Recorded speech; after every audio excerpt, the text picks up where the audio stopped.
फातिमा की रानी माँ, प्रभु यीशु की माँ, आसरा तू ही है माँ।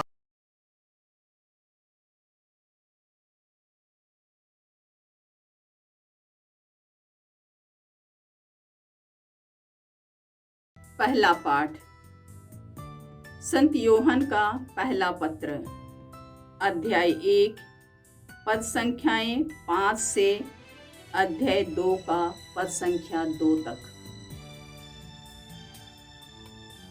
हमने जो संदेश यीशु मसीह से सुना है और तुमको भी सुनाते हैं वह यह है, ईश्वर ज्योति है और उसमें कोई अंधकार नहीं है।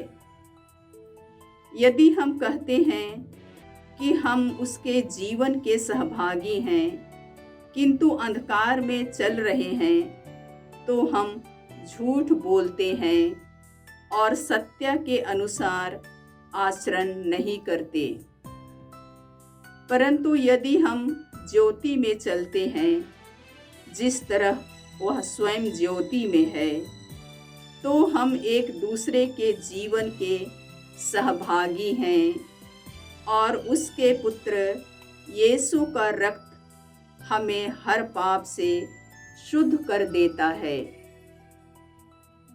यदि हम कहते हैं कि हम निष्पाप हैं, तो हम अपने को धोखा देते हैं और हम में सत्य नहीं है।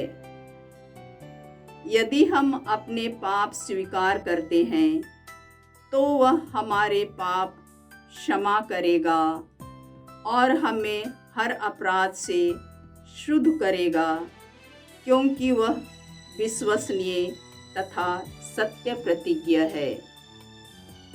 यदि हम कहते हैं कि हमने पाप नहीं किया, तो हम उसे झूठा सिद्ध करते हैं और उसकी सच्चाई हम में नहीं है। बच्चों, मैं तुम लोगों को यह इसलिए लिख रहा हूँ कि तुम पाप ना करो। किंतु यदि कोई पाप करे तो पिता के पास हमारे एक सहायक विद्यमान है, अर्थात धर्मात्मा यीशु मसीह। उन्होंने हमारे पापों के लिए प्रायश्चित किया है और न केवल हमारे पापों के लिए बल्कि समस्त संसार के पापों के लिए भी। प्रभु की वाणी। ईश्वर को धन्यवाद। भजन अनुवाक्य।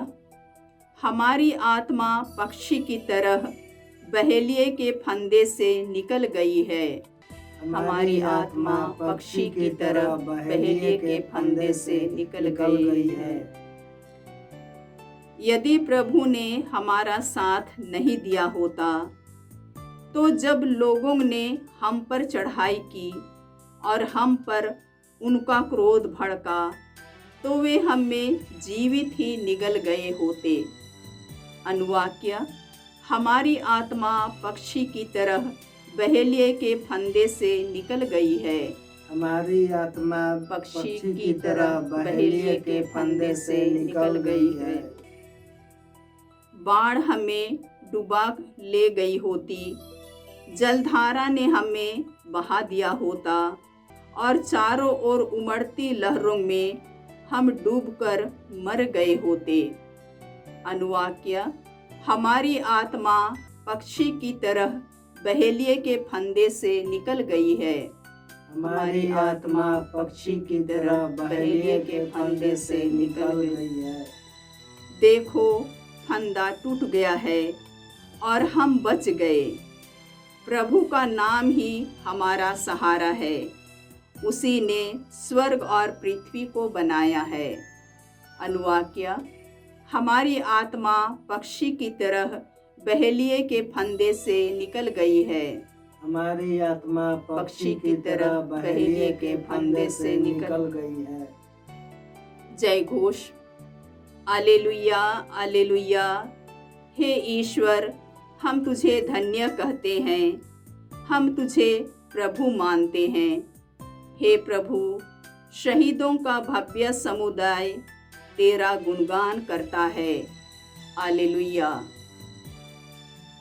प्रभु आप लोगों के साथ हो और आपकी आत्मा के साथ। संत मत्ती के अनुसार पवित्र सुसमाचार।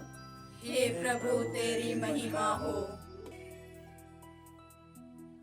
अध्याय 2 पद संख्या 13 से 18 तक। ज्योतिषियों के जाने के बाद प्रभु का दूत यूसुफ को स्वप्न में दिखाई दिया और यह बोला, उठिए, बालक और उसकी माता को लेकर मिस्र देश भाग जाइए, जब तक मैं आपसे न कहूँ वहीं रहिए, क्योंकि हेरोद मरवा डालने के लिए बालक को ढूंढने वाला है। यूसुफ उठा और उसी रात बालक और उसकी माता को लेकर मिस्र देश चल दिया। वह हेरोद की मृत्यु तक वहीं रहा, जिससे नबी के मुख से प्रभु ने जो कहा था वह पूरा हो जाए, मैंने मिस्र देश से अपने पुत्र को बुलाया। हेरोद को यह देखकर बहुत क्रोध आया कि ज्योतिषियों ने मुझे धोखा दिया है। उसने प्यादों को भेजा और ज्योतिषियों से ज्ञात समय के अनुसार बेथलेहम और आसपास के उन सभी बालकों को मरवा डाला जो 2 बरस के या और भी छोटे थे। तब नबी यिर्मयाह का यह कथन पूरा हुआ, रामा में रुदन और दारुण विलाप सुनाई दिया। राखेल अपने बच्चों के लिए रो रही है और अपने आंसू किसी को पहुंचने नहीं देती, क्योंकि वे अब नहीं रहे। प्रभु का सुसमाचार। हे क्रिस्त तेरी स्तुति हो। जय यीशु। क्रिस्त में प्रिय भाई और बहनों, 28 दिसंबर को पवित्र कलीसिया शहीद बालकों का पर्व मनाती है। प्रभु यीशु के कारण, प्रभु यीशु के लिए और प्रभु के स्थान पर कई छोटे छोटे बच्चे, लड़के मारे गए। हेरोद महान बहुत खूंखार एक राजा था। उसने अपनी माँ को, अपनी पत्नी को, अपने 3 बेटों को, अपने जीजा को सब मरवा डाला था। जब ज्योतिषियों से उसने सुना कि यहूदियों के राजा का उदय हुआ है, जन्म हुआ है, तो वह घबरा गया, वह डर गया और वह अपना सिंहासन बचाना चाहता था। जब ज्योतिषियों ने धोखा दिया, नए रास्ते से वे लोग अपने घर चले गए, हेरोद के पास नहीं लौटे, तो हेरोद बहुत गुस्सा से भर गया। उसने प्यादों को भेजकर 2 साल के बच्चों को, बालकों को और उसे छोटे बालकों को मरवा डाला। यह हम सबों के लिए महत्वपूर्ण एक विषय है जिस पर हमें मनन करना चाहिए। इसलिए पहले पाठ में हम लोगों ने सुना कि संत यूहन्ना लिखते हैं, इसलिए आज के पहले पाठ में संत यूहन्ना अपने पहले पत्र में लिखते हैं, हमने जो संदेश यीशु मसीह से सुना और तुमको भी सुनाते हैं वह यह है, ईश्वर ज्योति है और उसमें कोई अंधकार नहीं। बाइबल में ईश्वर ज्योति है, ईश्वर में कोई अंधकार नहीं है। और प्रभु यीशु ने स्वयं कहा, संसार की ज्योति मैं हूँ। ईश्वर में कोई बुराई नहीं है, कोई पाप नहीं है। ईश्वर ज्योति है ईश्वर पवित्र है, ईश्वर प्रेम है। आगे उनका कहना है, यदि हम ज्योति में चलते हैं जिस तरह वह स्वयं ज्योति में है, तो हम एक दूसरे के जीवन के सौभागी हैं और उसके पुत्र यीशु का रक्त हमें हर पाप से शुद्ध करता है। प्रभु यीशु के पवित्र लहू से हम पवित्र हो जाते हैं। आगे हमने सुना, यदि हम अपने पाप स्वीकार करते हैं तो वह हमारे पाप क्षमा करेगा और हमें हर अधर्म से शुद्ध करेगा, क्योंकि वह विश्वसनीय और सत्य प्रतिज्ञ है। प्रभु यीशु हमारे पापों को मिटाने के लिए, हमारे शापों को अपने ऊपर लेने के लिए आए थे। वे सत्य प्रतिज्ञ है, वे ईमानदार है, वे परम पवित्र हैं। आज के पहले पाठ के अंतिम में हम लोगों ने इस प्रकार सुना, यीशु मसीह ने हमारे पापों के लिए प्रायश्चित किया है और न केवल हमारे पापों के लिए बल्कि समस्त संसार के पापों के लिए भी। प्रभु यीशु ने हमारे सारे पापों को अपने ऊपर ले लिया है। सारे संसार के सभी लोगों के सभी पापों को मिटाने के लिए यीशु आए और उन प्रभु के लिए वे बालक शहीद बन गए। आज के सुसमाचार में हमने सुना कि हेरोद ने अपने प्यादों को भेजकर बेथलेहम और आसपास के सभी छोटे छोटे बच्चों को, 2 साल के और उनके नीचे के सब बच्चों को मरवा डाला। इसी तरह पुराने व्यवस्था में भी एक खूंखार राजा के बारे में हम पढ़ते हैं, सुनते हैं। संत मत्ती इस संदर्भ में हमको याद दिलाते हैं कि पुराने व्यवस्था में भी ऐसी घटना घटी है। पुराने व्यवस्था में मूसा का जन्म हुआ, नए व्यवस्था में नया मूसा यीशु मसीह है। यीशु मसीह को मार डालने के लिए हेरोद ने प्रयास किया। मिस्र के राजा फिरौन के बारे में हम लोग इस प्रकार पढ़ते हैं, फिरौन ने अपनी समस्त प्रजा को यह आदेश दिया कि वह प्रत्येक नवजात इब्रानी लड़के को नील नदी में फेंक दे, किंतु सब लड़कियों को जीवित रहने दे। तो फिरौन ने प्रयास किया कि इस्राएलियों का मुक्तिदाता मूसा का जन्म ना हो, वहां कोई लड़का बच्चा ना हो। लेकिन ईश्वर ने चमत्कारी रूप से मूसा को बचाया। उनके मुक्तिदाता के रूप में मूसा को ईश्वर ने तैयार किया।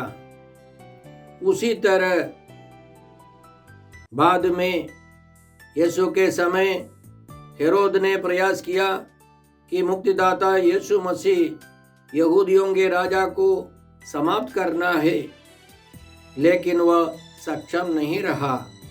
ईश्वर ने अपनी योजना पूरी की है, लेकिन उस दरमियान अनेक बालकों को मरना पड़ा, शहीद होना पड़ा। आज के सुसमाचार में कई प्रकार के लोग हैं। उन सबों से हम अपने जीवन के लिए बहुत कुछ सीख सकते हैं। सबसे पहले हम लोग राजा हेरोद के बारे में सोचे। उसके समान हमारे समाज में तरह तरह के लोग हैं जो बेईमानी करते हैं, दूसरों को सताते हैं, दूसरों को ऊपर उठने नहीं देते। इस आधुनिक युग में लाखों की संख्या में लोग आतंकवादी बनकर निर्दोष लोगों को मार डालते हैं। उनको रोकना आसान नहीं है। वे बड़ी बड़ी साजिश बनाकर आगे बढ़ते हैं। दूसरे तरफ हम देखते हैं कि लाखों की संख्या में वे हेरोद अपने बच्चों को, गर्भस्थ बच्चों को मार डालते हैं। उन मासूम शिशुओं को बचाने के लिए बिरले ही कोई तैयार है। मदर तेरेसा जैसे लोग चाहिए जो उनकी रक्षा करें। हम उन सबों से दूर रहें, उनके लिए प्रार्थना करें, लेकिन उनके साथ नहीं रहें।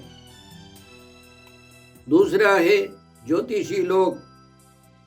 स्वप्न में संदेश पाकर वे हेरोद के पास नहीं लौटे, वे दूसरे रास्ते से अपने देश चले गए।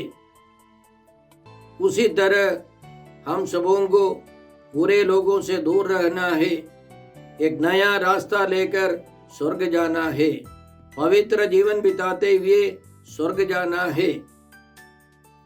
उन बालकों से हम यह सीखते हैं कि निर्दोष होने पर भी उनको अत्याचार सहना पड़ा, उनके जीवन से उनको हाथ धोना पड़ा।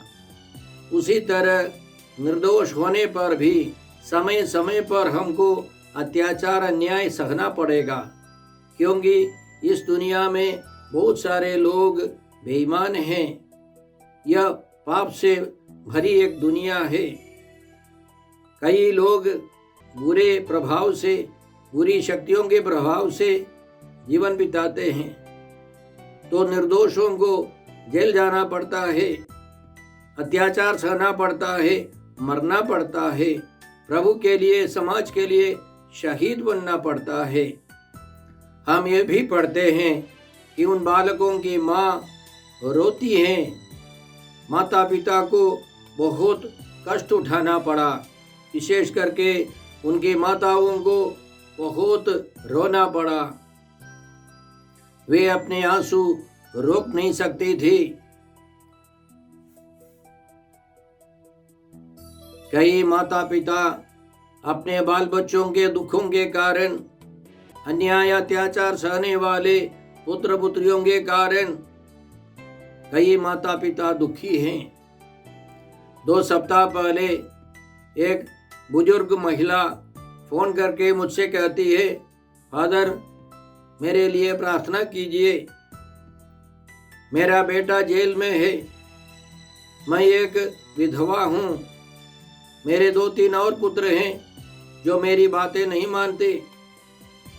मैं यीशु में विश्वास करती हूँ, 10 साल से प्रभु यीशु से जुड़े रहती हूँ, लेकिन मेरे रिश्तेदार जो बदमाश है नहीं चाहते कि मैं प्रभु यीशु में विश्वास करूं। और उन्होंने मुझसे कहा, प्रभु यीशु को छोड़ दो। मैंने मना किया, मैं प्रभु यीशु को छोड़ने के लिए तैयार नहीं हूं। उन्होंने कहा, हम दिखा देंगे, और गलत दोष लगाकर हत्या के केस में मेरे बेटे को जेल में डलवा दिया है। वह जेल में है। मैंने उस महिला को समझाया कि अन्याय अत्याचार सहना पड़ता है। हम लोग निर्दोष होने पर भी कभी कभी इसी तरह सहना पड़ता है, लेकिन उनको आशीर्वाद दीजिए, उनके लिए प्रार्थना कीजिए। प्रभु यीशु ये सब देख रहे हैं, सुन रहे हैं। प्रभु न्याय करेंगे, लेकिन हमें इंतजार करना पड़ेगा। भाई और बहनों, हमारे समाज में इसी तरह कई लोग हैं जो अपने बाल बच्चों के कारण या रिश्तेदारों के कारण दुखी हैं। वे जेलों में हैं, वे बड़ी समस्याओं से गुजर रहे हैं। हम उनके लिए प्रार्थना करते हैं। हे पिता ईश्वर, हे प्रभु यीशु, हे पवित्र आत्मा ईश्वर, शहीद बालकों के पर्व के इस अवसर पर हम उनके लिए धन्यवाद देते हैं। उनके द्वारा हम तुझसे प्रार्थना करते हैं कि हम भी हिम्मत के साथ अन्याय अत्याचार सहते हुए प्रभु के सुसमाचार का प्रचार कर सके, प्रभु के लिए अपना जीवन बिताकर स्वर्ग पहुंच सके। हम यह प्रार्थना करते हैं प्रभु क्रिस्त के द्वारा। हमारे प्रभु यीशु क्रिस्त की कृपा, ईश्वर का प्रेम और पवित्र आत्मा का साहचर्य आप सबों को प्राप्त हो। आमीन।